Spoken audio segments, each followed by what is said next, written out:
जय हिंद दोस्तों, स्वागत करता हूं आपका एडोथर्सिस के इस ऑनलाइन प्लेटफॉर्म में। दोस्तों, उम्मीद करता हूं कि आप लोग बहुत अच्छे होंगे, शानदार होंगे और आप लोग अपनी तैयारी भी उतनी ही अच्छे से, जैसे आप शानदार वैसे आप अपनी शानदार तैयारी भी कर रहे होंगे। दोस्तों, आज से हम लोग छत्तीसगढ़ के आधुनिक इतिहास की शुरुआत करने वाले हैं। जैसे कि आपको पता है, हमने लास्ट क्लास में जो काकतीय वंश में जो विद्रोह हुआ था उस टाइम पे, वो सारे विद्रोह हमने कंप्लीट कर डाले हैं। जो छत्तीसगढ़ का मध्यकालीन इतिहास है वो कंप्लीट हो चुका है। अब आज से हम आधुनिक इतिहास से शुरुआत करने वाले हैं। आधुनिक इतिहास में आपको बहुत सारी चीजें जानने को मिलेंगी। क्यों? क्योंकि उस टाइम पे लोग पढ़ना सीख गए थे, अंग्रेज भी आ गए थे, तो चीजें हमें लिखित फॉर्म में मिले कि अच्छा अच्छा इस टाइम पे ये हुआ था। इसलिए छत्तीसगढ़ का आधुनिक इतिहास या फिर भारत का आधुनिक इतिहास, ये हमें थोड़ा सा इसका जो वर्णन है वो विस्तृत रूप से इसका वर्णन मिलता है ना। हम देखेंगे एक ही साल में अलग अलग घटनाएं मिलती हैं, लेकिन अगर आप पुराने जैसे प्राचीन इतिहास में आप देखेंगे तो हमें बहुत कम चीजें मिलती हैं। क्यों? क्योंकि उस टाइम पे जो चीजें लिखी गई थी वो या तो हमारे पास है नहीं, या तो बहुत ही कम बची हुई हैं। इसलिए जो प्राचीन इतिहास, मध्यकालीन इतिहास है, उसमें हम बहुत ही कम चीजों को पढ़ते हैं। और जो हमारा एग्जामिनर है वो क्वेश्चन कहाँ से उठाता है? जो हमारे एग्जामिनर है वो ज्यादातर क्वेश्चन छत्तीसगढ़ के आधुनिक इतिहास या फिर भारत के आधुनिक इतिहास, जहां से वो चीजें, उसको ज्यादातर चीजें जो जानकारी हमें प्राप्त हुई है उन्हीं के बेस से ही ज्यादा क्वेश्चन वो उठाते हैं। तो आपको जब भी कभी इतिहास पढ़ेंगे तो छत्तीसगढ़ का आधुनिक इतिहास और भारत का आधुनिक इतिहास, ये दोनों को बहुत ही अच्छे से पढ़ना है, क्योंकि 50% क्वेश्चन हमेशा आधुनिक इतिहास से ही पूछे जाते हैं। ये जो छत्तीसगढ़ का आधुनिक इतिहास है वो 1741 से लेके 1947 तक का है। ये 200 साल में हम बहुत सारी चीजें पढ़ने वाले हैं। और ये आप देखेंगे, हमने 700 साल की कहानी, 750 साल की कहानी हमने केवल और केवल 3 क्लास में कवर कर दी। लेकिन आप देखेंगे जो 1741 से 1947 तक की 200 साल की कहानी केवल हम 7 से 8 क्लास में कवर करने वाले हैं। बहुत ही इंपॉर्टेंट क्लासेस होने वाली है। और आज की जो क्लास है उसमें हम देखने वाले हैं मराठा शासन। किसके बारे में? हम मराठा शासन के बारे में अब हम बात करने वाले हैं। सबसे पहले तो देखिए, यहां पे आपको एक कोरा सा कागज दिख रहा होगा। इस कोरे से पेज में हम लोग क्या करने वाले हैं? इस कोरे से पेज में पूरा का पूरा मराठा शासन काल समझने वाले हैं। आपको अब क्या करना है? तो ध्यान से चीजों को सुनना है, ना कि लिखने पे फोकस करना है। अगर आप चीजों को ध्यान से सुन ले गए तो आने वाले 1 साल तक आपको मराठा शासन काल की जो कहानी है वो नहीं भूलने वाली है। बस आपको क्या करना है? तो केवल और केवल ध्यान से सुनना है, लिखने पे बिल्कुल भी फोकस नहीं करना है। ठीक है, देखिए, सबसे पहले हम बात करते हैं यहाँ पे मराठा शासन काल के बारे में कि आखिर ये मराठा शासन काल कब से कब तक था।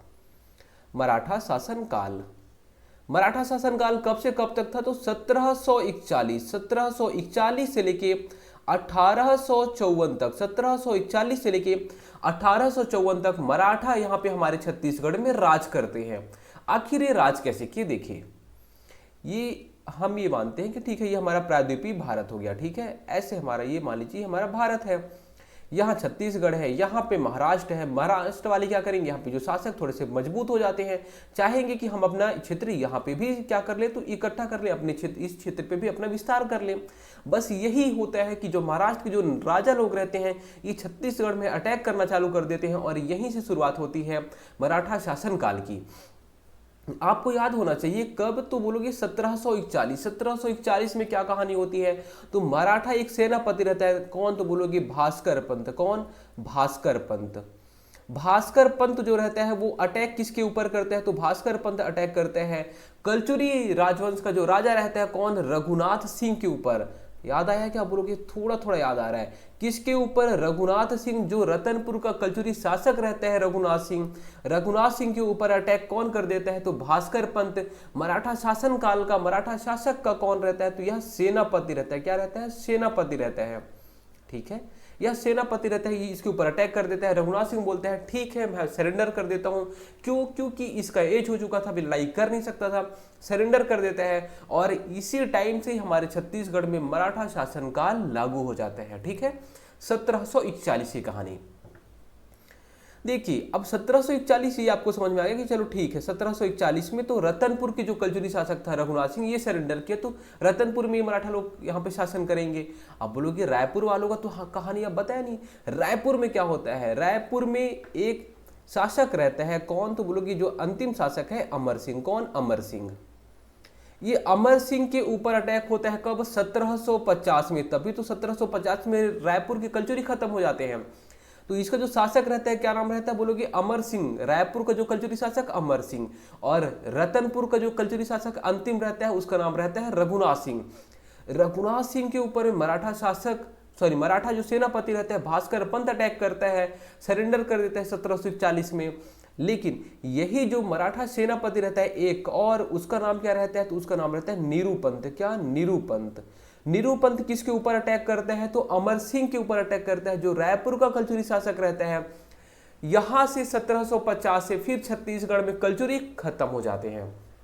ठीक है, तो रघुनाथ सिंह के ऊपर भास्कर पंत अटैक कर दिया। अब मराठा शासनकाल रतनपुर में लागू हो गया, और अमर सिंह के ऊपर निरुपंत अटैक कर दिया, और रायपुर का जो कलचुरी था वो यहाँ पे खत्म हो गया। अब कलचुरियों का टाइम खत्म, मराठा शासनकाल लागू। तो आप बोलेंगे यार ठीक है, ये अटैक करने वाला समझ में आ गया, लेकिन आखिर ये लड़ाई कर क्यों रहे हैं? हमारे छत्तीसगढ़ के लिए क्यों लड़ाई कर रहे हैं यहाँ पे? देखिए, ये आपको समझना जरूरी है। ठीक है, आखिर ये विवाद हुआ क्यों, या फिर कारण क्या है, आपको ये समझ में आना चाहिए। अगर कारण समझ में आ गया तो आपको निवारण भी समझ में आ जाएगा। कारण क्या था? देखिए, सबसे पहला कि यहाँ पे ये जो यहाँ पे शासक था कौन? तो बोलोगे यहाँ पे जो शासक था उसका नाम था रघुजी प्रथम। क्या? रघुजी प्रथम। कहाँ का? तो बोलोगे मराठा शासक। मराठा शासक यहाँ पे था, वो बोलता सेनापति भेजता था हमारे छत्तीसगढ़ में। ठीक है, तभी तो ये सेनापति लोग आते हैं, भास्कर पंत और निरुपंत। जो यहाँ पे शासक था उसका नाम क्या रहता है? रघुजी प्रथम इसका शासक का नाम रहता है। इसको राघोजी राव भी बोला जाता है। क्या बोला जाता है? तो राघोजी राव भी इसे बोला जाता है। राघोजी राव क्या चाहता था कि हमारा जो साम्राज्य है, हर राजा यही चाहता है कि हमारा जो साम्राज्य है वो ज्यादा से ज्यादा क्षेत्र पे फैले, बस यही चाहता था। इसकी विस्तारवादी नीति की वजह से छत्तीसगढ़ का जो कलचुरी जो शासक थे वो इसके शिकार हो जाते हैं। इसके अलावा ठीक है, रघुजी प्रथम जो शासक रहता है उसकी विस्तारवादी नीति रहती है। जो दूसरा चीज रहता है वो भास्कर पंत। कौन? भास्कर पंत थोड़ा सा ही मजबूत सेनापति रहता है। कौन? भास्कर पंत। भास्कर पंत चाहता है कि हम मतलब ये थोड़ा सा लालची टाइप का रहता है। ये चाहता है कि हम ज्यादा से ज्यादा क्षेत्र पे हम अपनी जो मतलब पावरफुल है, जो अपनी शक्ति है उसको हम प्रदर्शित करें। तो ज्यादा से ज्यादा क्षेत्र पे क्या करना चाहता है? कब्जा करना चाहता है। तो भास्कर पंत की महत्वाकांक्षी नीति रहती है। क्या? भास्कर पंत की महत्वाकांक्षी नीति। ये आपके एग्जाम में क्वेश्चन नहीं पूछेगा, बस आपको याद होना चाहिए कि आखिर हुआ क्या, कि हमारे छत्तीसगढ़ में ये लोग आते क्यों हैं। इसके अलावा जो हमारा छत्तीसगढ़ है वो समृद्धशाली प्रदेश है। छत्तीसगढ़ समृद्धशाली प्रदेश है, तो यहाँ पे जो अड़ोस पड़ोस वाले लोग हैं ये चाहिए कि हम छत्तीसगढ़ में कब्जा कर ले, यहाँ पे जो भी चीज़ें यहाँ पे मिल रही हैं उस पर हमारा अधिकार हो जाएगा। तो समृद्धशाली प्रदेश है, या फिर जो प्राकृतिक रूप से ये संपन्न प्रदेश है, इस वजह से यहाँ पे जितने भी राजा है वो अटैक करते रहते थे। ठीक है, तो समृद्धशाली प्रदेश होने की वजह से, ठीक है, समृद्धशाली या फिर प्राकृतिक रूप से संपन्न प्रदेश की वजह से यहाँ पे अटैक होते रहते हैं। और चौथा चीज आपको याद रखना है, मोहन सिंह। एक मोहन सिंह शासक रहता है। कौन? मोहन सिंह षड्यंत्र रच देता है, और जो मोहन सिंह षड्यंत्र रच देता है इस वजह से यहाँ पे जो कलचुरी शासक रहते हैं वो कमजोर हो जाते हैं और मराठा यहाँ पे शासन करने लग जाते हैं। मोहन सिंह षड्यंत्र कैसे रचता है ये आपको पता होना चाहिए। आप थोड़ी सी कहानी याद करिए कलचुरी राजवंश की। अब बोलोगे राज सिंह एक राजा रहता था। ठीक है, राज सिंह जो बादल महल का निर्माण कराया था, जिसका कवि गोपाल मिश्र था। याद आया? बोलोगे हाँ बिल्कुल। राज सिंह एक शासक रहता है, इसका कोई बेटा नहीं होता है। इसका बेटा एक रहता है, हमने बताया था विश्वनाथ सिंह। क्या? तो बोलोगे वो ब्राह्मण के नियोग से होता है, इस वजह विश्वनाथ सिंह को पता चलता है कि मैं राज सिंह का एक्चुअल बेटा नहीं हूँ, तो वह क्या करता है? सुसाइड कर लेता है। जब इसको कोई बेटा नहीं रहता तो ये बोलता है कि ठीक है, अब अपना उत्तराधिकारी जो राजा रहते थे वो उत्तराधिकारी घोषित करते थे। ये क्या? तो ये उत्तराधिकारी किसको घोषित कर दिया? तो यह मोहन सिंह को उत्तराधिकारी घोषित कर दिया। राज सिंह ने किसको घोषित किया? बोलोगे यह मोहन सिंह को उत्तराधिकारी घोषित कर देता है। ठीक है, ये रायपुर का कलचुरी शासक रहता है मोहन सिंह। लेकिन यहाँ पे कहानी क्या हो गई? कहानी ये होती है कि मोहन सिंह शिकार पे जाया रहता है और राज सिंह की मृत्यु हो जाती है। तो जो राज सिंह है वह किसको शासक बना देता है? तो इसकी मतलब मृत्यु होने वाली रहती है, तो किसको शासक बना देता है? यह सरदार सिंह को। किसको? सरदार सिंह को शासक बना देता है। सरदार सिंह के बाद में अब सरदार सिंह भी धीरे धीरे इसकी भी मृत्यु होने वाली रहती है। तो यह क्या करता है? अब इसका भी बेटा नहीं, तो क्या करेगा यह अपने भाई किसको? रघुनाथ सिंह को। किसको? रघुनाथ सिंह को शासक बना देता है। किसको? रघुनाथ सिंह को। रघुनाथ सिंह का एज बहुत ज़्यादा रहता है। इसी के टाइम पर भास्कर पंत क्या करता है, तो भास्कर पंत अटैक कर देता है, ठीक है। मोहन सिंह इसको सपोर्ट कर देता है कि ठीक है अभी इन लोग कुछ नहीं कर पाएंगे करके आप अटैक कर सकते हो, अटैक कर देता है और यहाँ पे रघुनाथ सिंह सरेंडर कर देता है। इस वजह से ये कारण आपको समझ में आ गए होंगे, ठीक है। अब आगे देखिए, तो देखिए हमने मराठा साम्राज्य कैसे स्थापित हुआ, क्यों स्थापित हुआ, हमने वो देख लिया है। अब हम मराठा जो शासक है या फिर जो मराठा राजा है उनके बारे में एक एक करके देख लेते हैं। किसके बारे में, तो मराठा शासक या मराठा राजाओं के बारे में, मराठा शासक के बारे में देखने वाले अब हम, ठीक है। जो मराठा शासक है वो कहाँ पे रहते थे, तो मुख्यतः वो नागपुर में रहते थे। कहाँ पे, नागपुर में या फिर महाराष्ट्र पे, ठीक है। तो उस टाइम पे मराठा शासक कौन था, तो बोलो कि जब हमारे छत्तीसगढ़ में मराठा शासनकाल स्टार्ट होता है उस टाइम पे जो मराठा शासक रहता है वो रघुजी प्रथम रहता है। कौन, रघुजी प्रथम। रघुजी प्रथम को ही राघोजी राव बोला जाता था। क्या बोला था, राघोजी राव बोल दीजिए या फिर रघुजी प्रथम, बात एक ही है, रघुजी प्रथम या राघोजी राव। अभी क्या होता है, तो इसका जो साम्राज्य है वो बहुत बड़े क्षेत्र पे क्या हो जाता है, विस्तृत हो जाता है, क्योंकि जो इसका सेनापति है वो बहुत पावरफुल रहता है। अभी इसका साम्राज्य इतने बड़े क्षेत्र पे हो गया तो अकेले तो ये संभाल नहीं पाएगा। क्या करता है ये अलग, अभी इसके क्या होते हैं, इसके 4 बेटे होते हैं। कितने, 4 बेटे होते हैं इसके। अभी क्या करता है कि ठीक है चलो यार तुम अलग अलग क्षेत्रों को अलग अलग बेटों को सौंप देता है ये, ठीक है। 4 बेटे हैं, अब इसके बाद साम्राज्य भी बहुत बड़ा है तो बोल दिया ठीक है ये वाला क्षेत्र तुम ही रख लिए, रायपुर वाला क्षेत्र तुम रख लिए, बिलासपुर वाला क्षेत्र तुम रख लिए, ऐसे करके। तो अभी नागपुर मतलब पूरा महाराष्ट्र साम्राज्य आता था इसके अंतर्गत में। तो यह कुछ कुछ क्षेत्र, जैसे कि एक चांदा क्षेत्र हो गया, चांदा क्षेत्र एक बेटे को दे दिया, मान लीजिए जिसका नाम सुरेश हो गया। फिर उसके बाद ये दूसरा क्षेत्र आ गया, उसको महेश को दे दिया, ठीक है। अब क्या हुआ, तो अलग अलग बेटे अलग अलग क्षेत्र को संभालने लग गए, ठीक है। वैसे ही हमारा जो छत्तीसगढ़ क्षेत्र आता है, छत्तीसगढ़ क्षेत्र कौन सा, छत्तीसगढ़ क्षेत्र। छत्तीसगढ़ क्षेत्र में कौन किसको जिम्मेदारी मिलती है, तो वह जो जिम्मेदारी मिलती है वह बिंबाजी भोसले, इसका बेटा रहता है। कौन, इसका बेटा रहता है बिंबाजी भोसले। रघुजी प्रथम का ही बेटा रहता है बिंबाजी भोसले। उसको जिम्मेदारी कहाँ की मिलती है, तो छत्तीसगढ़ प्रांत की मिलती है, ठीक है। समझ में आया। उसके किसके, तो बोलोगे रघुजी प्रथम के 4 बेटे, ठीक है। अलग अलग बेटों को अलग अलग क्षेत्र दिया गया। अब वो हमारे काम का बिल्कुल भी नहीं है। छत्तीसगढ़ क्षेत्र किसको मिला, तो बोलोगे बिंबाजी भोसले को मिला। बिंबाजी जो भोसले हैं ये कब से कब तक छत्तीसगढ़ में राज करते हैं, तो 1758 से लेके 1787 तक ये राज करते हैं। आप बोलोगे वो तो समझ में आ गया, 1741 से लेके 1758 तक क्या हुआ। देखिए उस टाइम पे जो सेनापति है, अभी सेनापति अपने लड़ाई किया, ठीक है, मारपीट किए। उसके बाद में रघु जी बोलते हैं ठीक है सेनापति अभी तुम लोग जैसे देख रहे हो वहाँ पे जब तक चीजें स्थिर नहीं हो जाती तब तक हम वहाँ पे राजा नहीं बैठाने वाले, ठीक है। धीरे धीरे वहाँ पे क्या हो जाता है, तो चीजें स्थिर हो जाती है। तो फिर रघु जी बोलते हैं कि चलो ठीक है हम अब क्या बिंबाजी भोसले को हम वहाँ पे जिम्मेदारी दे देते हैं, ठीक है। तो उस टाइम पे चीजें स्थिर रहती हैं। 1758 से लेके 1787 तक कौन शासन करता है, तो बिंबाजी भोसले। उसके बाद अगला शासक आता है इसी मराठा शासनकाल में जो हमारे छत्तीसगढ़ का रहता है, नाम क्या रहता है, चिमड़ाजी भोसले। कौन, चिमड़ाजी भोसले, ठीक है। ये केवल और केवल 1 साल शासन करते हैं, 1787 से 1788, ठीक है, 1 साल ये शासन किए। उसके बाद अगला जो शासक है उसका नाम रहता है व्योमकाजी भोसले। क्या नाम रहता है, व्योमकाजी भोसले, ठीक है। व्योमकाजी भोसले हो गया। उसके बाद व्योमकाजी भोसले के बाद में जो अगला शासक आता है उसका नाम रहता है पुरुषाजी, या फिर इनको परसोजी भी बोला जाता है, ठीक है। तो पुरुषाजी भोसले या फिर परसोजी भोसले, ठीक है। इसके देखिए पुरुषा जी या फिर परसो जी के बाद में जो अगला शासक आता है उसका नाम रहता है अप्पा साहब। क्या, अप्पा साहब भोसले, ठीक है। अप्पा साहब ये आखिरी शासक रहता है, ठीक है। कौन, ये आखिरी शासक रहते हैं।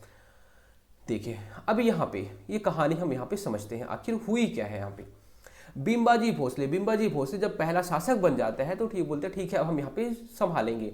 रतनपुर को ये क्या करता है, हेडक्वार्टर बनाता है। क्या, हेडक्वार्टर, यहाँ पे जो मुख्यालय रहता है इनका मराठा शासक का, तो बोलोगे हेडक्वार्टर कहाँ पे रहता है, ये रतनपुर में रहता है। आपको ये समझ में आया कि जो ये निरुपंत है वो निरुपंत कलचुरी जो रायपुर की कलचुरी थी उनको खत्म कर दिया, और जो भास्कर पंत था वो जो रतनपुर के कलचुरी थे उनको खत्म कर दिया। अब ये अलग अलग यहाँ पे कलचुरी तो रह नहीं गए, तो बोला जो ये बिंबाजी भोसले हैं वो बोलते हैं कि ठीक है हम तुम्हारा प्रशासनिक एकीकरण कर देते हैं, मतलब तुमको एक कर देते हैं। तो प्रशासनिक एकीकरण करने का काम कौन कर दिया? बिंबाजी भोसले। ठीक है, हमने आपको क्या बताया? हेडक्वार्टर रतनपुर में बनाया, क्योंकि रतनपुर ही समृद्ध था उस टाइम पे। रतनपुर को हेडक्वार्टर बनाता है ये, मतलब मुख्यालय रतनपुर। बिंबाजी भोसले कहाँ पे रहेंगे? रतनपुर में रहेंगे। ठीक है, इसके अलावा हमने आपको क्या बताया कि प्रशासन एकीकरण करता है, मतलब जो रायपुर और रतनपुर अलग अलग थे, पहले अलग अलग प्रशासन चलता था। ठीक है, आपको याद होगा कौन? तो बोलोगे उधर रतन देव आता है, जाजल देव आते हैं, और इधर लक्ष्मी देव राय आते हैं, अलग अलग लोग आते हैं यहाँ पे। ठीक है, तो यहाँ पे तो इन लोग का एकीकरण कर देता है, प्रशासनिक एकीकरण ये काम कर देता है। इसके अलावा रतनपुर में ही एक न्यायालय की स्थापना कर दिया। किसकी? न्यायालय की। न्यायालय की स्थापना कहाँ पे? तो बोलोगे रतनपुर में हेडक्वार्टर बनाया है, रतनपुर में न्यायालय की स्थापना कर दिया, रतनपुर में ये खुद रहता था। प्रशासनिक एकीकरण करते हैं रतनपुर और रायपुर का। बोलते हैं मैं रायपुर जाऊंगा फिर रतनपुर जाऊंगा, अभी तो ट्रेन चल नहीं रही है। ठीक है, उस टाइम पे तो ट्रेन चलती ही नहीं थी, 1853 में पहली ट्रेन चलती है। तो बोलता है मैं जाऊं तो जाऊं कैसे, अब रतनपुर से रायपुर आना है, इसलिए प्रशासनिक एकीकरण कर देते हैं कि मैं रतनपुर में बैठूंगा और रायपुर भी देख लूंगा अपना। ठीक है, इसके अलावा ये तीन चीजें आपको क्लियर हो गई। अब देखिए यहाँ एक काम और कर देता है, ये रायपुर में भी आता है। रायपुर में ना दूधाधारी मठ है। कौन सा? दूधाधारी मठ। दूधाधारी मठ का यहाँ पे जीर्णोद्धार कराता है। क्या? दूधाधारी जो मठ है उसका जीर्णोद्धार किसके टाइम पे होता है? तो बिंबाजी भोसले के टाइम पे होता है। ठीक है, इसके अलावा एक काम और देखिए, हम आपको यहाँ पे काम गिना रहे हैं इसको, फिर आपको याद भी हो जाएगी चीजें। ये कहाँ पे? एक पहाड़ी टीला है रतनपुर में, एक पहाड़ी टीला है रतनपुर में, एक पहाड़ी टीला है, और वही पहाड़ी टीले में राम टेकरी मंदिर का निर्माण कराता है। किसका? राम टेकरी मंदिर का निर्माण। वो किसका मंदिर? तो राम मंदिर है। किसका? राम भगवान का मंदिर है उसमें। तो वहां पे बिंबा जी ऐसे हाथ जोड़े हुए खड़े हैं। क्या? बिंबा जी ऐसे हाथ जोड़े हुए खड़े हैं। तो बिंबा जी भोसले के टाइम पे ही ये होता है। इसके अलावा और आपको क्या याद रखना है? अब इनका विवाह करा देते हैं। पहले इनका विवाह करा देते हैं, उसके बाद में हम सब कराते हैं? बिल्कुल नहीं, विवाह होने के बाद में फिर कुछ आगे बचता नहीं है। ठीक है, अब इनका विवाह हम एक जन से नहीं कराएंगे, 3 लोगों से इनका हम विवाह कराएंगे। किसके किसके साथ में? तो बोलोगे आनंदी बाई। पहली आनंदी बाई, एक वाइफ हो गई। फिर उसके बाद चलो ठीक है, आनंदी बाई, दूसरी भी वाइफ करा देते हैं इनकी, तो बोलोगे रमाबाई। क्या? रमाबाई। एक और वाइफ करा देते हैं उमाबाई। कौन? उमाबाई। रमाबाई, उमाबाई, आनंदीबाई। ये जो आनंदीबाई थी यही थोड़ी सी खतरनाक टाइप की थी। ठीक है, बिंबाजी भोसले के बाद में यही जो यहाँ पे राम टेकरी मंदिर है उसका निर्माण यही आनंदीबाई कराती है। कौन? आनंदीबाई कराती है इसका निर्माण। और इसका अभी हम बाद में पढ़ेंगे। इसका जो है वो जो व्योमका जी भोसले हैं, व्योमका जी भोसले का जो सूबेदार रहता है, वो सूबेदार के साथ में आनंदीबाई का बहुत लड़ाई होता है। वो क्यों होता है वो भी हम समझेंगे। तो आनंदीबाई आपको बस इतना याद रखना कि बिंबाजी भोसले की यह पत्नी थी। रमाबाई ये भी पत्नी थी। उमाबाई ये भी पत्नी थी। जब बिंबाजी भोसले की मृत्यु हो जाती है तो ये सती हो जाती है, मतलब बिंबाजी भोसले के साथ में ये भी क्या करते हैं? अपने आप को आत्मदाह करते हैं। सती, पहले सती प्रथा आपको पता होना चाहिए। जब हस्बैंड की मृत्यु हो जाती थी तो जो पत्नी रहती थी, पत्नी भी उसके साथ में जला दी जाती थी। वही उमाबाई ऐसी थी कि वो बोली कि ठीक है, जैसे हमारी पति की मृत्यु हो गई तो अब हमें भी जिंदा नहीं रहना, हम भी क्या हो जाऊंगी, तो हम भी सती हो जाएंगी। तो यह सती हो जाती हैं कब? 1787 में।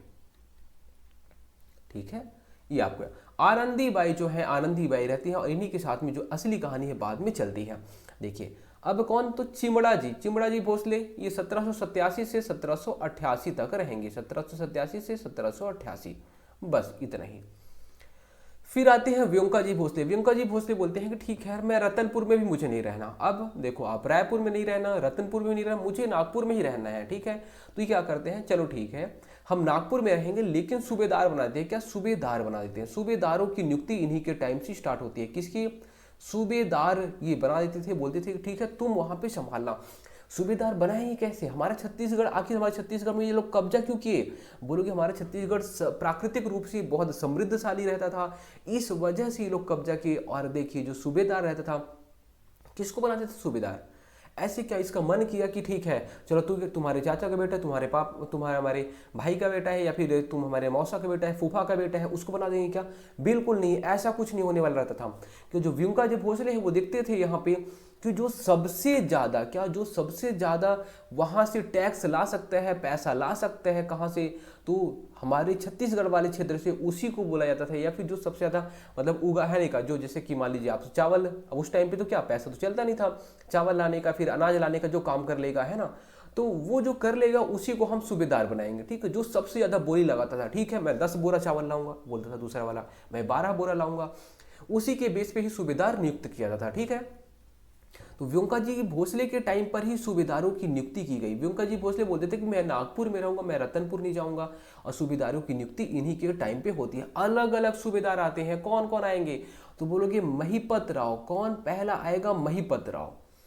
अभी जो महिपत राव सूबेदार बन गया, बोलेगा ठीक है यार, अब हमें तुम यहाँ पे जिम्मेदारी दे दो, हम तुमको इतना सारा यहाँ पे चावल और ये सब चीज़ें देने वाले हैं। लेकिन ये जो यहाँ पे आनंदी बाई रहते हैं, कौन, आनंदी बाई। आनंदी बाई बोलती है ठीक है हमारा पति नहीं है, कोई बात नहीं, लेकिन ये क्या बात होती है कि आप व्योमका जी आप शासन नहीं कर रहे हो और महिपत राव को दे दो शासनकाल। तो आनंदी बाई और महिपत राव जो सूबेदार रहता है, इन लोगों के बीच में लड़ाई होती है, ठीक है। तो व्योमका जी का जो सूबेदार रहता है महिपत राव, और आनंदी बाई जो बिम्बा जी की वाइफ रहती है, इनके बीच में बहुत बार लड़ाई होती है। फिर जो व्योमका जी रहते हैं, व्योमका जी बोलती हैं अरे आप उतना टेंशन मत लीजिए, मैं एक काम करता हूँ, शासन मेरा ही रहेगा, शासन काल मेरा ही रहेगा, ये केवल और केवल वहां पे प्रतिनिधित्व करेगा, ये वहां से मुझे इतना सारा ये चीज देने वाला है, आप टेंशन मत लीजिए। तो आनंदी बाई फिर क्या करती है, समझौता कर लेती है, ठीक है कोई बात नहीं, लेकिन शासन काल आप ही चलाना, ठीक है। सूबेदार को अगर बोलोगी ठीक है वो शासन करे, तो फिर यहाँ पे हमसे लड़ाई हो जाएगी, ठीक है। तो यहाँ पे आपको समझ में आ गया होगा महिपत राव और आनंदी बाई के बीच में लड़ाई होती है। सूबेदार रहता है महिपत राव और आनंदी बाई बिम्बा जी की वाइफ रहती हैं। उसके बाद महिपत राव के बाद में फिर जो अगला आता है, कौन अगला आएगा, विट्ठल राव, ठीक है। कौन आएगा, विट्ठल राव। उसके बाद अलग अलग यहाँ पे सेनापति आते हैं या फिर सूबेदार आते हैं, हम उनको अगली स्लाइड में यहाँ पे देख लेंगे। फिर देखिए यहाँ पे पुरुषा जी आता है, कौन, पुरुषा जी। जो पुरुषा जी है ये ज़्यादा कुछ काम कराता नहीं, बस ऐसे नॉर्मली ऐसे रहता है, ठीक है। लेकिन ये कब से कब तक रहता है, देखिए यहाँ पे आपको व्योमका जी का भी टाइम याद रखना है। 1788 से लेके 1788 से लेके 1811 तक यह व्योमका जी भोसले हमारे छत्तीसगढ़ वाले क्षेत्र पे राज करता है। रहता वहाँ पे है लेकिन राज इसी का नाम आएगा, ठीक है। अब 1811 से लेकर 1816 तक का जो टाइम पीरियड रहता है वो कौन रहता है, तो बोलोगे पुरुषा जी भोसले। कौन, पुरुषा जी भोसले। फिर पुरुषा जी भोसले के बाद में अगला जो शासक आता है वो रहता है अप्पा साहब। कौन, अप्पा साहब। ये अप्रत्यक्ष मराठा शासनकाल में आखिरी शासक रहता है। आखिर आपको यहाँ पे अप्रत्यक्ष मराठा काल हमने बोला तो आपको समझ में आएगा ये क्या हो गया, अप्रत्यक्ष मराठा काल क्या हो गया। अप्पा साहब क्या हो गया, आखिरी शासक। ये कब से कब तक रहता है, 1816 से 1818 तक। यहां पे अभी हमने आपको बोला कि अप्रत्यक्ष मराठा काल आता है। होता क्या है, देखिए व्योमका जी के बाद में जो पुरुषा जी भोसले है ये शासक बनते हैं। कौन बनते हैं, व्योमका जी भोसले के बाद में पुरुषा जी भोसले शासक बनता है, ठीक है। ये शासक हो गया। अब यहाँ पे ये इसका बेटा कौन, पुरुषा जी भोसले बन गया। लेकिन रघुजी द्वितीय एक शासक रहता है, कौन, रघुजी द्वितीय। ये जो रघुजी द्वितीय है इसका पुत्र रहता है कौन, अप्पा साहब। कौन, अप्पा साहब, ठीक है।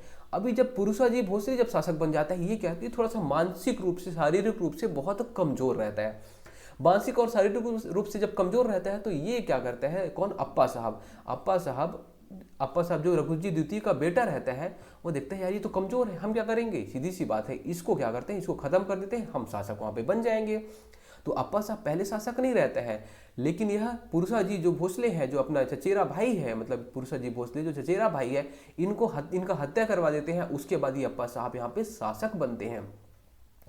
जो यहाँ पे व्योमका जी भोसले हैं, व्योमका जी भोसले और रघुजी द्वितीय है ना, तो जो रघुजी द्वितीय है, रघुजी द्वितीय क्या अप्पा साहब को बुलाते हैं, अप्पा साहब को बोलते हैं इधर आओ बेटा, एक्चुअली जो पुरुषा जी भोसले हैं ये कमजोर है, ठीक है, तो आप इनका थोड़ा सा देख रेख करना है ना। लेकिन क्या होता है जब व्योमका जी भोसले की मृत्यु हो जाती है और देखते हैं अरे पुरुषा जी भोसले तो कोई काम का है नहीं, तो एक काम करते हैं पुरुषा जी भोसले को ही हम यहाँ पे समाप्त करते हैं। इसको समाप्त कर देता है और उसके बाद यहाँ पे अप्पा साहब भोसले राजा बन जाता है, ठीक है। अभी ये जो समाप्त करता है वो अकेले तो इसके पास इतना पावर है नहीं, क्या करेगा, अंग्रेजों से सहायता लेता है। किससे, अंग्रेजों से सहायता लेता है। किससे, अंग्रेज से ये सहायता ले लेता है। अभी अंग्रेज से सहायता लेके ये शासक बन गया। लेकिन क्या होता है, अब अंग्रेज भी चालाक रहते हैं, ठीक है, तुम्हें अपने भाई को, जब जब भाई भाई के बीच में विवाद हुआ है, अपने अपने में विवाद हुआ है, तो तीसरा हमेशा फायदा उठाया है। यहाँ पे क्या हुआ है, अंग्रेज ठीक है इसका साथ दे दिया अप्पा साहब का। अब अप्पा साहब को देखिए, अंग्रेज जो देखते हैं बोलते हैं अप्पा साहब ये भी उतना ज़्यादा पावरफुल तो है नहीं, एक काम करते हैं अप्पा साहब को हम हरा देते हैं। अप्पा साहब और अंग्रेज इन लोगों की लड़ाई हो जाती है कहाँ पे, तो बोलोगे सीताबर्डी पे। कहाँ पे, तो सीताबर्डी युद्ध हो जाता है। सीताबर्डी युद्ध 1818 में हो जाता है और अप्पा साहब को अंग्रेज हरा देते हैं। और अप्पा साहब को अंग्रेज हराने के बाद अब यहाँ पे अंग्रेज शासन करना चालू कर देते हैं। कौन? तो अंग्रेज यहाँ पे शासन करना चालू कर देते हैं। तो चलिए, जो भी चीजें अभी हमने यहाँ पे पढ़ी है एक बार इसको पहले रिवीजन कर लेते हैं। हम पहले पढ़े कि मराठा शासक, मराठा शासक में कौन रहता है? तो बोलोगे रघुजी प्रथम याग राघोजी राव। राघोजी राव के 4 बेटे, कितने बेटे? 4 बेटे। अलग अलग क्षेत्र भी राजा बना देते हैं कि ठीक है तुम इस क्षेत्र को संभालो, तुम इस क्षेत्र को। छत्तीसगढ़ वाले क्षेत्र को किसको जिम्मेदारी मिलती है? तो बोलोगे बिम्बाजी भोसले को छत्तीसगढ़ वाले क्षेत्र की जिम्मेदारी मिलती है। बिम्बाजी भोसले, उसके बाद में जो अगला शासक रहता है उसका नाम क्या रहता है? चिमड़ाजी भोसले। फिर चिमड़ाजी के बाद में व्योमकाजी भोसले, व्योमकाजी के बाद में पुरुषाजी भोसले, और पुरुषाजी के बाद में आखिरी जो शासक रहता है उसका नाम रहता है अप्पा साहब भोसले। ठीक है, देखिए अब बिम्बाजी आखिर काम क्या क्या है, इनके टाइम पे क्या क्या काम हुआ है वो आपको याद रखना है। हेडक्वार्टर, ये क्या बोलते हैं कि हम हेडक्वार्टर इसको बनाएंगे, तो हेडक्वार्टर ये बनाते हैं रतनपुर को, मतलब वही मुख्यालय रहेगा, वहीं ये बैठेंगे। और प्रशासनिक एकीकरण कर देते हैं किसका? रायपुर का और रतनपुर का, ये प्रशासनिक एकीकरण कर देते हैं। इसके अलावा रतनपुर में ही एक न्यायालय की व्यवस्था कर देते हैं। कहाँ पे? रतनपुर में। आज भी बिलासपुर हाई कोर्ट है। ठीक है, तो उस टाइम पे नहीं बना हुआ था, लेकिन वहां जैसे हमारे यहाँ भी हाई कोर्ट कहाँ बिलासपुर है, वैसे ही उस टाइम पे भी न्यायालय की स्थापना किसने किया था? तो बिम्बाजी भोसले ने किया था। दूधाधारी जो मठ का जीर्णोद्धार किसने कराया? तो बिम्बाजी भोसले ने कराया था। इसके अलावा जब इनकी मृत्यु हो जाती है तो जो आनंदी बाई है, कौन? आनंदी बाई, वह राम टेकरी मंदिर का निर्माण कराती हैं। कहाँ पे कराती हैं? तो रतनपुर में कराती हैं, जिसमें बिम्बाजी भोसले राम भगवान के सामने ऐसे हाथ जोड़कर खड़े हैं। ठीक है, अब देखिए इसके अलावा इनका एक सेनापति रहता है। कौन? इनका जो बिम्बाजी भोसले है इनका सेनापति रहता है मोहम्मद खान करके। ठीक है, मोहम्मद खान, वो बहुत पावरफुल रहता है। तो उसको क्या करते हैं बिम्बाजी भोसले, बोलते हैं तुम बहुत पावरफुल हो। उनको मदनगढ़ किला है, कौन सा? एक मदनगढ़ किला है। मदनगढ़ किले के 5 जगह उसको दे देते हैं। ठीक है, तुम इतना अच्छा काम कर रहे हो तो ठीक है तुमको 5 जगह देते हैं। कौन से किले का? तो मदनगढ़ किले का 5 जगह बिम्बाजी भोसले अपने सेनापति किसको? तो बोलोगे मोहम्मद खान को दे देते हैं। उसके बाद देखिए चिमड़ाजी भोसले। चिमड़ाजी भोसले के बारे में हमें कुछ भी याद नहीं रखना, क्योंकि ये 1 साल बस शासन किया है, 1787 से 1788 तक। उसके बाद आता है व्योमकाजी भोसले। कौन? व्योमकाजी भोसले 1788 से लेके 1811 तक ये शासन करते हैं। ये क्या बोलते हैं कि देखो चिमड़ाजी भोसले ने कोई काम नहीं किया, हम क्या करेंगे, हमारे ऊपर बदनामी का नाम आएगा, इसलिए हम क्या करेंगे, हम नागपुर में ही रहेंगे। कहाँ पे? नागपुर में रहेंगे और नागपुर से ही हम शासन करेंगे। लेकिन शासन कैसे करेंगे? हम सूबेदारों की नियुक्ति कर देंगे। किसकी? सूबेदारों की नियुक्ति कर देंगे। अलग अलग सूबेदार अब आएंगे। कौन? अलग अलग सूबेदार इसके टाइम पे आते हैं, जैसे कि बनाता ही, जैसे कि महिपत राव, विट्ठल राव, अलग अलग सूबेदार आएंगे। लेकिन जो पहला सूबेदार रहता है महिपत राव, उसके साथ में जो बिम्बाजी भोसले की वाइफ रहती है उनका लड़ाई हो जाता है। क्यों? क्योंकि जो व्योमकाजी भोसले हैं वो बताए ही नहीं रहते कि सूबेदार की नियुक्ति क्यों कर दी है। तो आनंदीबाई बोलती है कि ऐसे कैसे कर दिया करके, ये थोड़ी ना राजा बन जाएगा महिपत राव, है ना। तो सूबेदार की जो नियुक्ति रहती थी वो बोला जाता था कि ठीक है जो ज़्यादा वहाँ से लगान वसूल करेगा, जो जितना ज़्यादा से ज़्यादा लगान वसूल करके हमें देगा उसे ही हम वहाँ पे बनाएंगे। तो लगान की बोली के आधार पर सूबेदारी को नियुक्ति की जाती थी। पहला महिपत राव। ठीक है, तो इन लोग के बीच में फिर जो व्योमकाजी भोसले हैं, व्योमकाजी भोसले बोलते हैं आनंदीबाई जी आप शांत रहिए, ऐसा कुछ नहीं है, शासन मैं ही करूँगा, नागपुर से करूँगा। ठीक है, बस इनको हम वहाँ पे लगान वसूली के लिए वहाँ पे रख दिए हैं, बस हो गया। बोलते हैं अच्छा ठीक है। महिपत के बाद में विट्ठल राव आता है। कौन? विट्ठल राव। अलग अलग यहाँ पे सूबेदार आते हैं। फिर देखिए पुरुषाजी भोसले, ये मानसिक रूप से कमजोर रहता है, मानसिक रूप से कमजोर रहता है। उसके बाद में क्या, तो ये जो अप्पा साहब भोसले है ये एक चाल चल देता है। ठीक है, देखिए क्या होता है, तो जो ये रघुजी द्वितीय है, रघुजी द्वितीय अप्पा साहब भोसले को बुलाता है। किसको? अप्पा साहब भोसले को।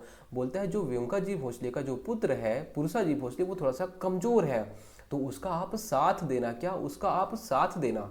ठीक है, लेकिन अप्पा साहब क्या है, देखते हैं व्योमकाजी की मृत्यु हो गई। अब इनकी मृत्यु हो गई तो क्या करते हैं, मानसिक और शारीरिक रूप से ये कमजोर है, इसको भी हम क्या करते हैं, इसको भी हम खत्म कर देते हैं। अकेले तो ये खत्म कर नहीं पाएगा। क्या किया? अंग्रेज की सहायता ले लिया।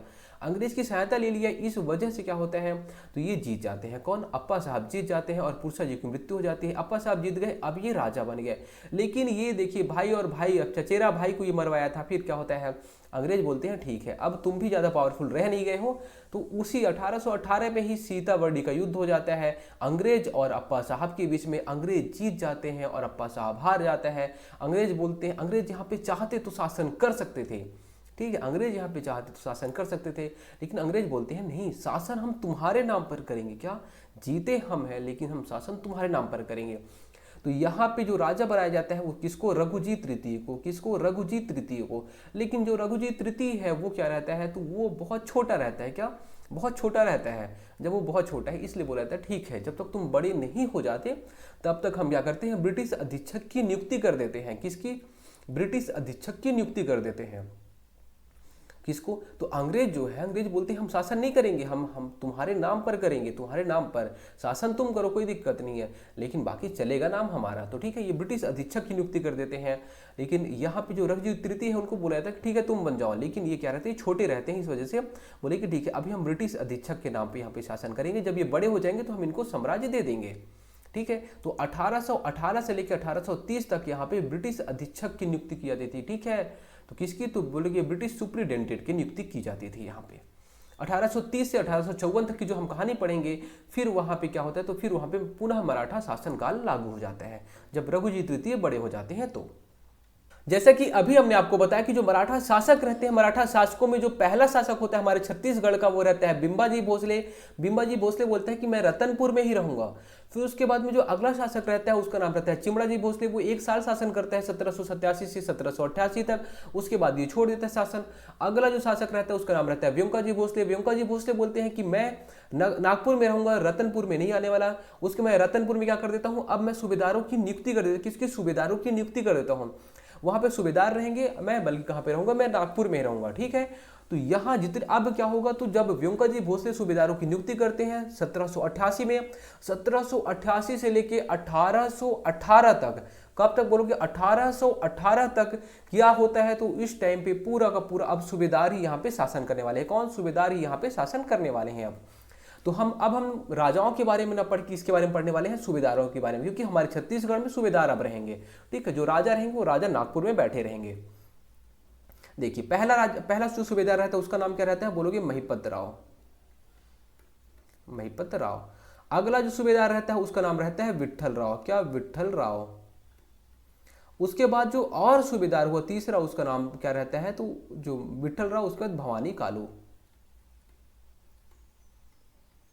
देखिए टोटल कितने सूबेदार होते हैं, तो टोटल 8 सूबेदार होते हैं, 8 सूबेदार। लेकिन आपको 8 सूबेदारों के बारे में बिल्कुल याद नहीं रखना ना, तो हम यहाँ पे पढ़ाने वाले हैं।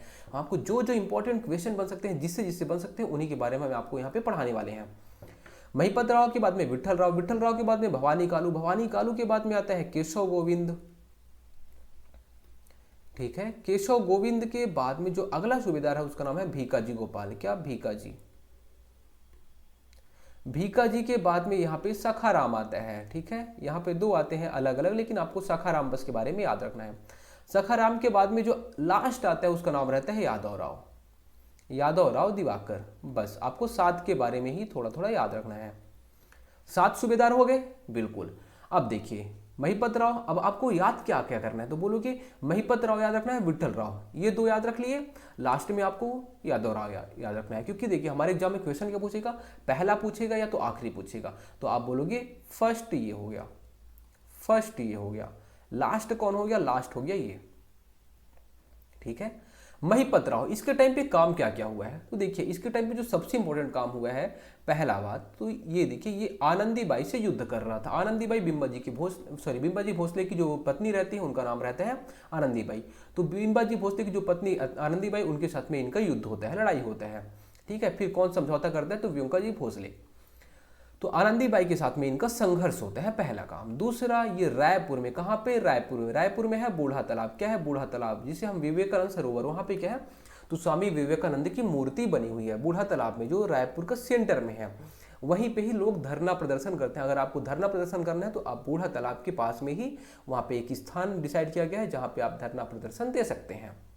ठीक है, वहीं पे भी है, वहीं पे और क्या है, तो बोलोगे सरदार बलबीर सिंह जुनेजा स्टेडियम है। कैसा, तो इंडोर स्टेडियम है, सरदार बलबीर सिंह जुनेजा स्टेडियम।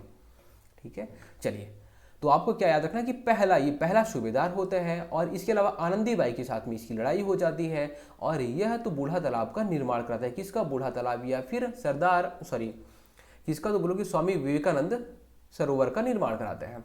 इसके बाद इसके टाइम पे जो सबसे मेन काम होता है वो होता है एक यूरोपीय यात्री आता है, नाम क्या रहता है तो बोलोगे इसका नाम रहता है फॉरेस्टर। ठीक है, फॉरेस्टर 1790 में आता है। कब आता है? 1790 में महिपत राव के टाइम पे फॉरेस्टर आता है। हमेशा एग्जाम में क्वेश्चन नहीं बनेगा कि फॉरेस्टर किसके टाइम पे आया था, महिपत राव के टाइम पे आया था। आप याद कैसे करेंगे?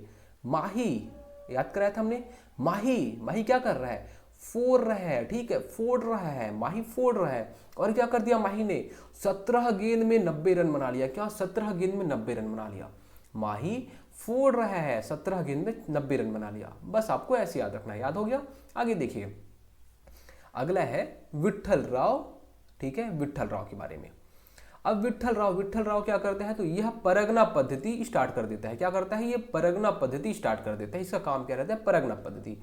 तो परगना पद्धति शुरुआत कर देता है ये। ठीक है, परगना पद्धति की शुरुआत। दूसरा सूबेदार रहता है, परगना पद्धति की शुरुआत कर देता है। ठीक है, अभी परगना पद्धति तो बोलोगे परगना पद्धति क्या हो गया?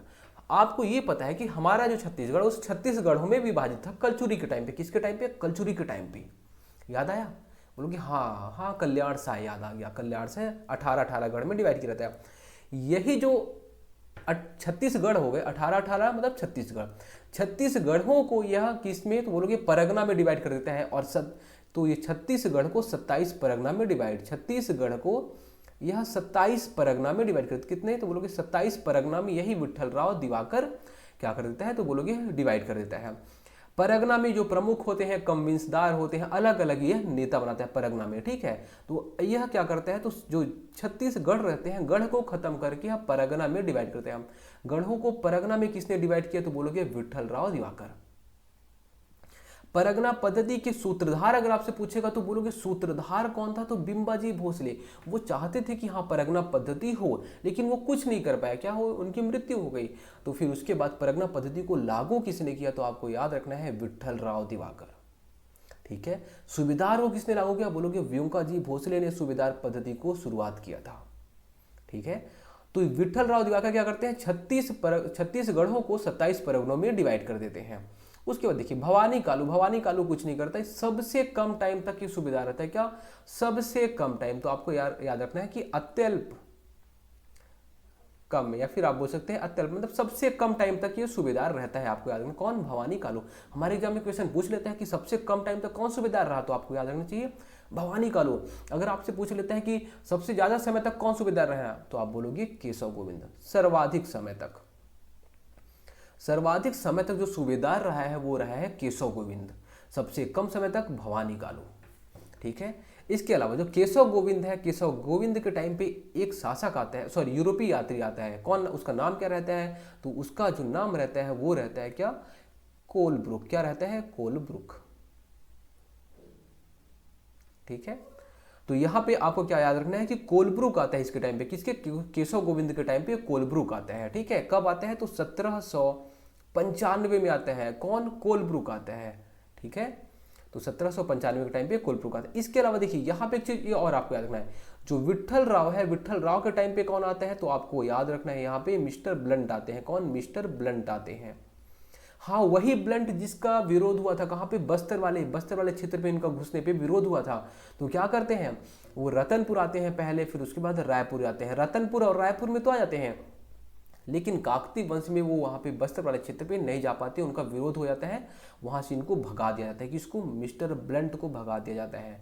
ठीक है, ठीक है, तो आपको यहाँ पे देखिए विट्ठल है। ठीक है, और यहाँ पे मिस्टर ब्लंट है ना। ब्लंट मतलब एक तरीके से आप बोल सकते भोथरा, मतलब जैसे कोई चीज को अगर आप मान लीजिए पीट दिए एकदम बहुत ज्यादा तो वो एकदम खराब हो जाता है।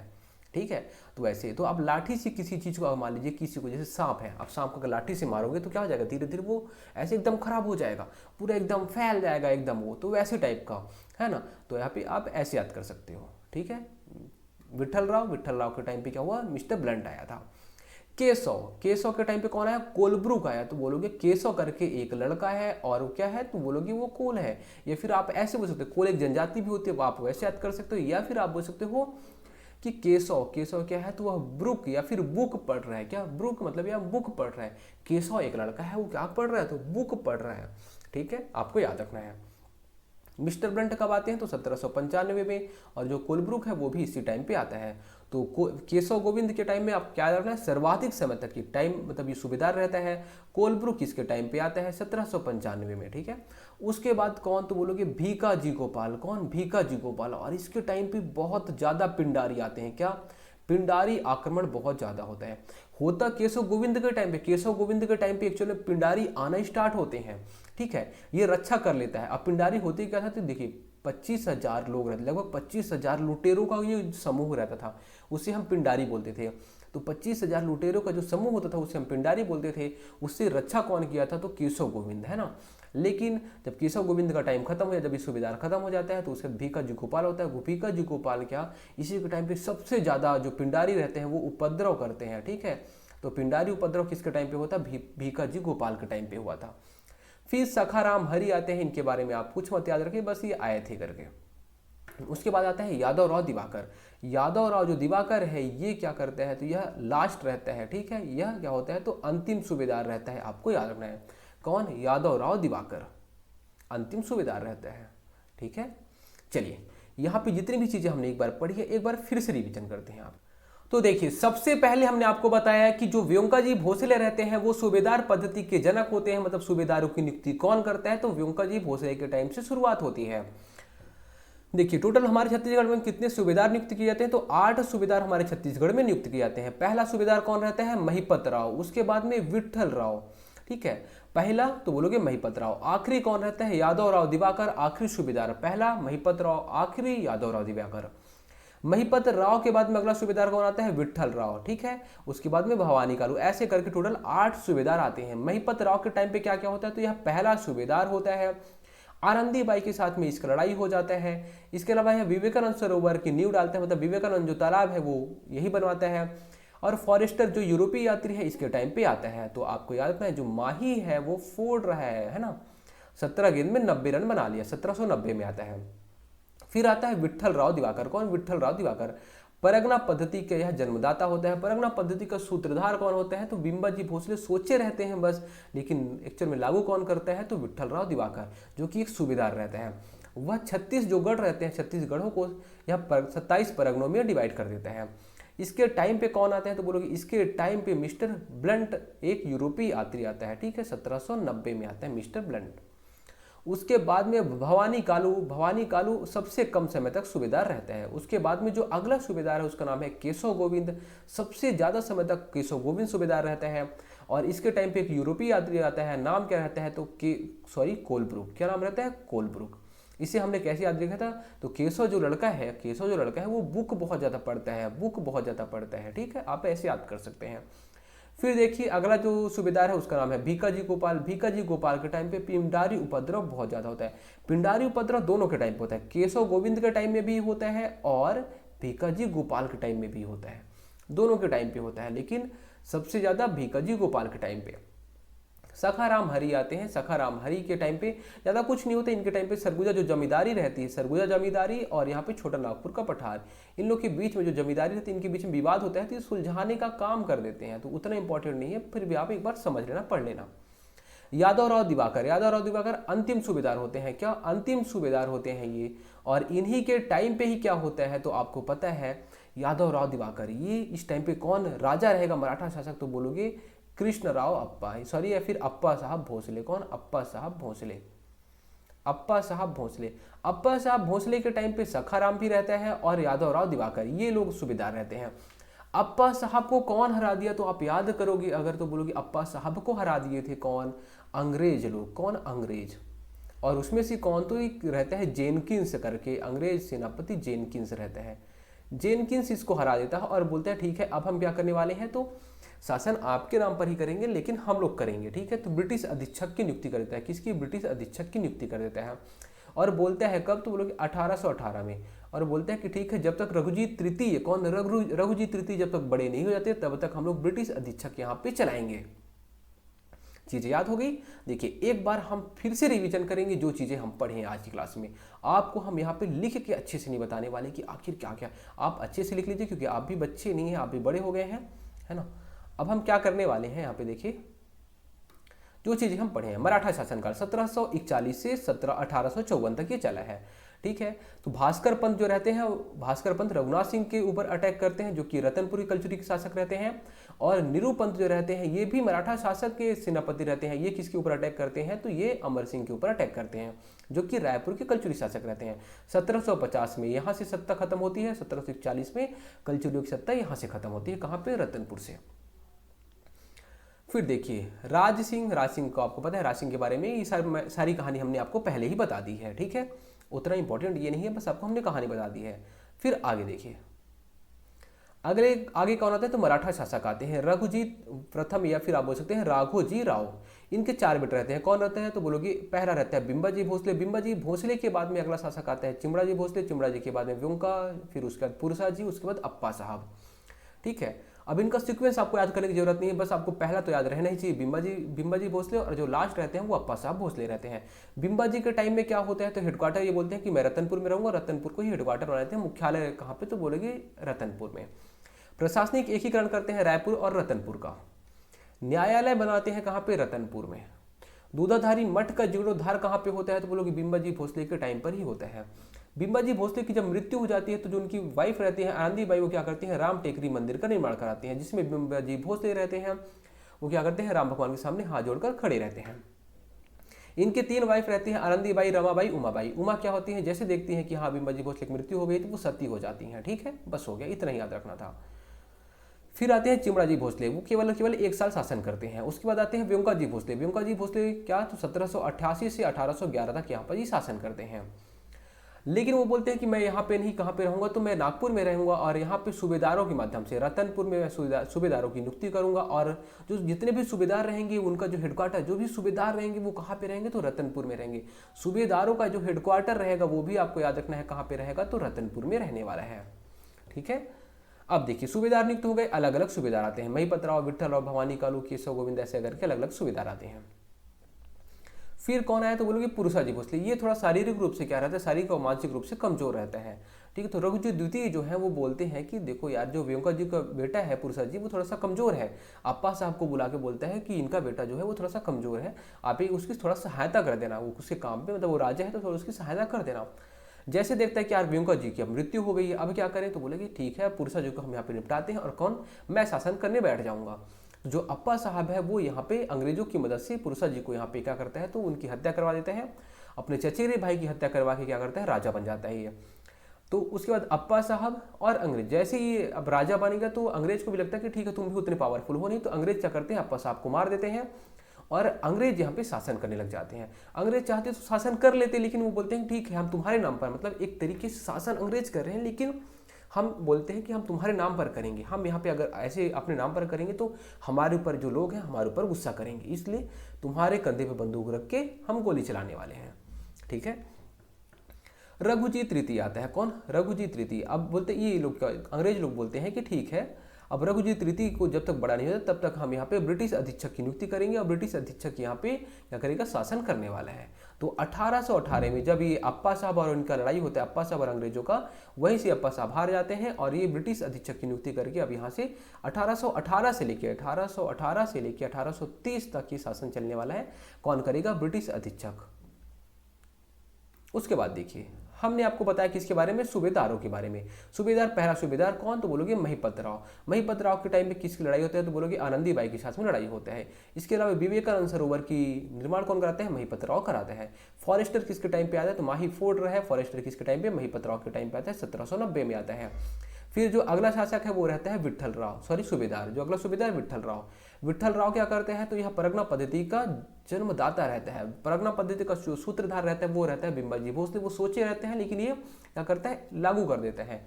36 गढ़ों को 27 परगनों में डिवाइड कर देता है। कितने? तो बोलो 36 गढ़ों को 27 परगनों में डिवाइड करता है। अभी जो 27 परगने हैं, आप जब देखेंगे जो ब्रिटिश अधीक्षक, अभी हमने आपको बताया, यही ब्रिटिश अधीक्षक में एक रहता है मिस्टर रेवेन्यू, वह 27 परगनों को 8 परगनों में डिवाइड करता है। किसमें? तो 8 परगनों में डिवाइड कर देता है बाद में, है ना। देखिए विठल राव क्या क्या कराया? तो परगना पद्धति 26 से 27 परगना बनाया। मिस्टर ब्लंट इसी के टाइम पे आता है। उसके बाद देखिए भवानी कालू, क्या भवानी कालू सबसे कम समय तक रहता है। उसके बाद आता है केशव गोविंद, केशव गोविंद के टाइम पे आता है कौन, बोलो कि यूरोपीय यात्री कोलब्रुक आता है, और ये सर्वाधिक समय तक केशव गोविंद ही क्या करता है, तो यह सूबेदार रहता है। देखिए जो हमने भी आपको 4 यहाँ पे सूबेदार बताए हैं, चारों सूबेदार, और यहाँ तक कौन था यहाँ पे शासक, तो आपको शासक याद रखना है कौन था यहाँ पे इस टाइम पे शासक। इस टाइम पे वेंका जी भोसले शासक थे। कौन, वेंका जी भोसले इस टाइम पे शासक थे। वेंका जी भोसले के टाइम पर ये जितने भी सूबेदार आपको हमने बताई, ये सारे सूबेदार वेंका जी भोसले के टाइम पर थे। उसके बाद में कौन आता है, तो बोलोगे वेंका जी के बाद में जो अगला आता है, ठीक है, वो कौन रहता है, तो परसो जी, उतना इंपॉर्टेंट रहते नहीं है। उसके बाद में लास्ट में अप्पा साहब, और अप्पा साहब के टाइम पे ये लोग रहते हैं कौन, सखाराम और यादवराव। शासक ये लोग, सूबेदार ये लोग, आपको थोड़ा सा डिफरेंस यहाँ पे पता होना चाहिए, ठीक है। शासक नागपुर में है और सूबेदार यहाँ पे हैं, ये लोग वसूली कर रहे हैं। देखिए भिकाजी के टाइम पे क्या होता है, तो बोलोगे पिंडारी आक्रमण होता है। फिर देखिए सखाराम, तो ये अप्पा साहब के टाइम पे रहता है, और यह क्या करता है, तो बोलोगे सरगुजा जमींदारी और छोटा नागपुर के टाइम पे जो विवाद होता है उसको सुलझा देता है, बस एक ही काम। यादवराव दिवाकर 1818 में रहता है, और उसी टाइम पे क्या होता है, तो अप्पा साहब को कौन हरा दिया, देखिए अब ये है यहाँ पे अंग्रेज है, और यहाँ पे अप्पा साहब को हरा दिए, तो इसका भी काम खत्म। सूबेदार तो अप्पा साहब के अंडर में रहेगा, शासक के अंडर में रहेगा, हो गया। अब यहाँ से सूबेदारी प्रथा खत्म। अब जो अंग्रेज लोग थे कि बोलेंगे कि हम ब्रिटिश अधीक्षक के माध्यम से यहाँ पे शासक चलाने वाले हैं, ठीक है। अब कौन आएगा, तो ब्रिटिश अधीक्षक आएगा। 1818 से लेके 1830 तक ब्रिटिश अधीक्षक शासन करेंगे। फिर उसके बाद 1830 से 1854 तक कौन, तो मराठा शासक फिर से आ जाएगा। 1854 के बाद में फिर यहाँ पे प्रत्यक्ष अंग्रेजी शासन आ जाएगा। अब वहाँ पे अंग्रेज शासन करना चालू कर देंगे। 1854 से 1947 तक अंग्रेज शासन करेंगे। बस हमें इतना ही पढ़ना है। तो दोस्तों उम्मीद करता हूँ हमने चीज़ें आपको समझाने की कोशिश की है और आपको चीज़ें समझ में आई भी हैं। बाकी आपको क्लास नोट्स में और अच्छी सारी चीज़ें लिखी मिल जाएंगी, आप वहाँ से चीज़ों को लिख लीजिएगा। धन्यवाद।